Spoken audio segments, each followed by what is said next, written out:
शब्द उत्तराखंड के लोग लिख करके रखे। जिस तेज गति से इंफ्रास्ट्रक्चर बन रहा है, पिछले 100 साल में जितने यात्री यहां आए हैं ना, आने वाले 10 साल में उससे भी ज्यादा आने वाले हैं। आप कल्पना कर सकते हैं यहां की अर्थव्यवस्था को कितनी बड़ी ताकत मिलने वाली है। 21वीं शताब्दी का ये तीसरा दशक, ये उत्तराखंड का दशक है। मेरे शब्द लिख के रखिए, मैं पवित्र धरती पर से बोल रहा हूं।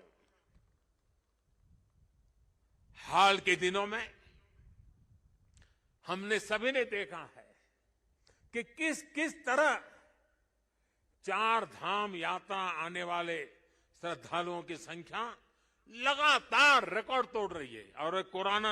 और ये कोविड न होता तो न जाने ये संख्या कहां से कहां पहुंच गई होती।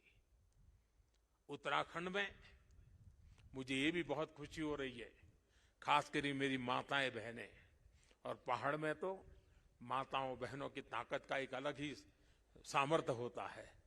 जिस प्रकार से उत्तराखंड के छोटे छोटे स्थानों पर प्रकृति की गोद में होम स्टे का नेटवर्क बन रहा है, सैकड़ों होम स्टे बन रहे हैं। माताएं बहनें और लोग भी, जो यात्री आते हैं, वे भी होम स्टे को पसंद करने लगे हैं। रोजगार भी मिलने वाला है, स्वाभिमान से जीने का अवसर भी मिलने वाला है। यहां की सरकार जिस तरह विकास के कार्यों में जुटी है, इसका और एक लाभ हुआ है। यहां, वरना तो हम हमेशा सुनते थे पहाड़ का पानी और पहाड़ की जवानी कभी पहाड़ के काम आती नहीं। मैंने इस बात को बदला है। अब पानी भी पहाड़ को काम आएगा, जवानी भी पहाड़ को काम आएगी। पलायन रुकना है। एक के बाद एक जो निर्णय हो रहे हैं, पलायन रुकना है। मान के चलिए साथियों, मेरे नौजवान दोस्तों, ये दशक आपका है, उत्तराखंड का है, उज्जवल भविष्य का है। बाबा केदार के आशीर्वाद हमारे साथ है।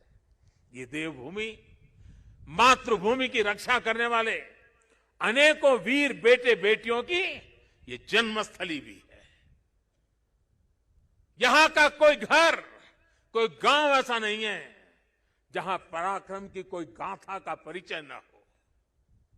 आज देश जिस तरह अपनी सेनाओं का आधुनिकीकरण कर रहा है, उन्हें आत्मनिर्भर बना रहा है, उससे हमारे वीर सैनिकों की ताकत और बढ़ रही है। आज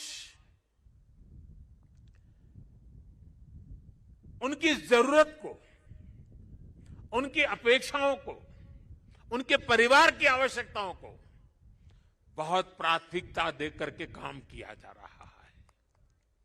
ये हमारे ही सरकार है जिसने 1 रैंक 1 पेंशन की 4 दशक पुरानी मांग को पिछली शताब्दी की मांग इस शताब्दी में मैंने पूरी की।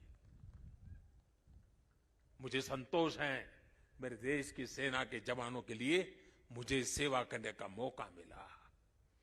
इसका लाभ तो उत्तराखंड के करीब करीब हजारों परिवारों को मिला है, निवृत्त सैनिक परिवारों को मिला हुआ है।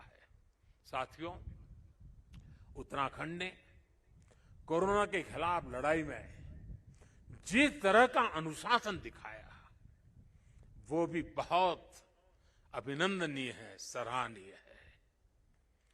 भौगोलिक कठिनाइयों को पार कर आज उत्तराखंड के लोगों को 100% सिंगल डोज का लक्ष्य हासिल कर लिया है। ये उत्तराखंड को ताकत का दर्शन कराता है, उत्तराखंड के सामर्थ्य को दिखाता है। और जो लोग पहाड़ों से परिचित हैं ना, उनको पता है कि काम आसान नहीं होता है।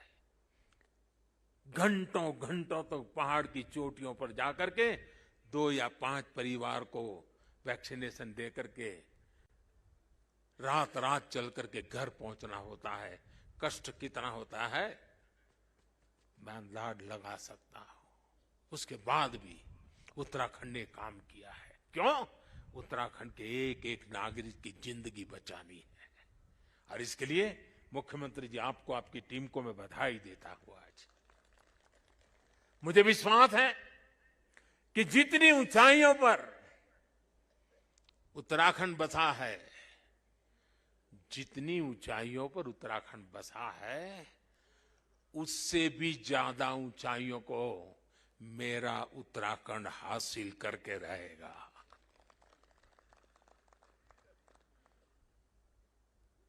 बाबा केदार की भूमि से, आप सबके आशीर्वाद से, देश के कोने कोने से संतों के, महंतों के, ऋषियों के, मुनियों के, आचार्यों के आशीर्वाद के साथ आज इस पवित्र धरती से अनेक संकल्पों के साथ हम आगे बढ़े। आजादी के अमृत महोत्सव में देश को नई ऊंचाई पर ले जाने का संकल्प हर कोई करे। दिवाली के बाद एक नया उमंग, नया प्रकाश, नई ऊर्जा हमें नया करने की ताकत दें। मैं एक बार फिर भगवान केदारनाथ के चरणों में, आदि शंकराचार्य जी के चरणों में प्रणाम करते हुए आप सभी को मैं एक बार फिर दिवाली के इस महापर्व से लेकर के छठ पूजा तक अनेक पर्व आ रहे हैं, अनेक पर्वों के लिए अनेक अनेक शुभकामनाएं देता हूं। मेरे साथ प्यार से बोलिए, भक्ति से बोलिए, जी भर करके बोलिए, जय केदार, जय केदार, जय केदार। धन्यवाद। आपका बहुत बहुत धन्यवाद माननीय प्रधानमंत्री जी। आपने अपना बहुमूल्य समय आज देवभूमि के लिए निकाला। केदारनाथ में पुनर्निर्माण कार्यों की योजनाओं के लोकार्पण और